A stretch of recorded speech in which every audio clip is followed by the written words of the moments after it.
sommes-nous? Dans un cours de sport? Dans un cours de danse? De musique alors? Peut-être les trois à la fois. C'est pour répondre à ces questions que nous avons rencontré Professora Chiclette, professeur de capoeira Angola à Lille. La capoeira a ses origines en Afrique.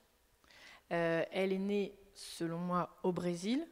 Ce sont les esclaves africains qui, sur la terre brésilienne, ont développé une technique de combat, de défense pour pouvoir un jour se libérer. Ils ont déguisé ça en danse lorsque les maîtres arrivaient, pour ne pas montrer aux maîtres qu'ils étaient en train de créer une technique pour un jour les tuer. C'est beaucoup plus qu'un sport, c'est un art, c'est une culture qui au Brésil est numéro 1 avec le football. Dans le reste du monde, on y travaille depuis plus de 15-20 ans maintenant. On appelle ça une diaspora des maîtres brésiliens dans le monde entier pour faire découvrir la capoeira au reste du monde. C'est ouvert à tous, aux enfants, aux femmes comme aux hommes. Après, tout est question de travail personnel. Au plus tu travailleras ton corps, au plus tu travailleras ton esprit, au plus tu arriveras à développer un art. C'est un art qui demande beaucoup de rigueur. Mais tout le monde peut rentrer dans la rode parce qu'il faut aussi beaucoup de psychologique, il y a beaucoup de choses à savoir autour du mouvement. Donc aujourd'hui même, vous avez vu les chants, les instruments. Donc on peut rentrer dans la rode tout en étant bon chanteur, bon percussionniste, vouloir apporter son énergie sans même jouer. Pour moi, la capoeira, c'est un jeu.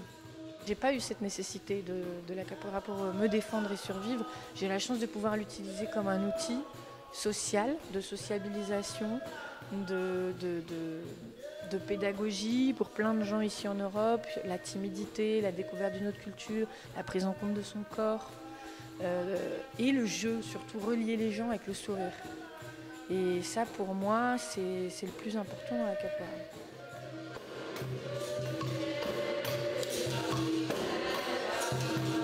Une sorte de respect vis-à-vis du plus ancien, qui est le maître, Mestre Marcelo, qui a créé le groupe il y a 15-16 ans sur l'île d'Itaparica, à Salvador, Bahia, l'état de Bahia, au Brésil. Et il a formé plusieurs élèves là-bas, dont Bizarro, que vous avez vu aujourd'hui, qui est contremaître, on appelle ça contremaître. Et ensuite, on forme différents professeurs. Bon, le grade est devenu obligatoire parce qu'il y a une quantité de personnes aujourd'hui qui pratiquent la capoeira, mais ce qu'il y a d'important dans la capoeira, c'est surtout le vécu. C'est la vivance, c'est l'expérience que tu vas avoir de la capoeira qui va faire de toi un capoeiriste. C'est pas ton grade, c'est beaucoup plus informel que ça.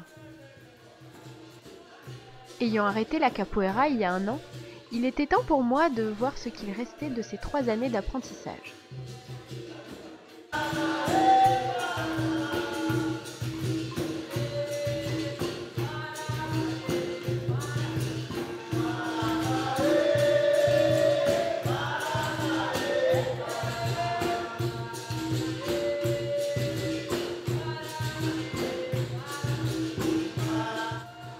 Bon, visiblement, on ne reprend pas comme ça la capoeira du jour au lendemain.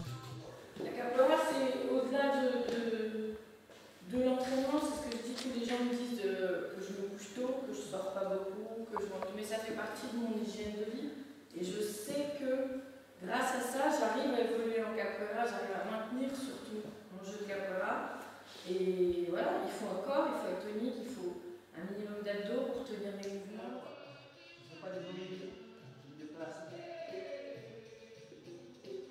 La capoeira est donc tout à la fois un art complet et un sport qui nécessite une pratique régulière. Mais si la capoeira fait partie intégrante de la culture brésilienne, comment une Française se retrouve-t-elle professeure de capoeira ?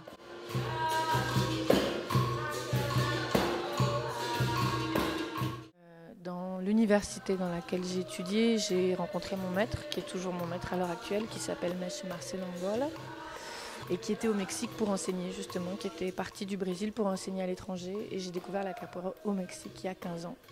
Et j'ai jamais arrêté.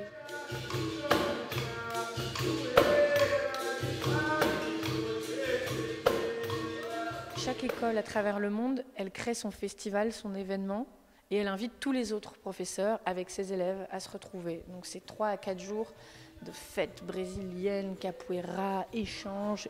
Et ça, c'est tous les 2 à 3 mois à travers le monde. Donc ça peut être au Brésil, comme en France, comme en Espagne, comme en Suisse, comme en Suède, en Angleterre.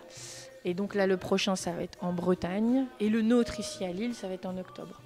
Donc oui, il y a énormément de festivals qui ponctuent toute l'année. Tout le travail qu'on fait ici, la finalité, c'est de se retrouver en festival tous ensemble. On dit qu'on est une famille. Les Angolais,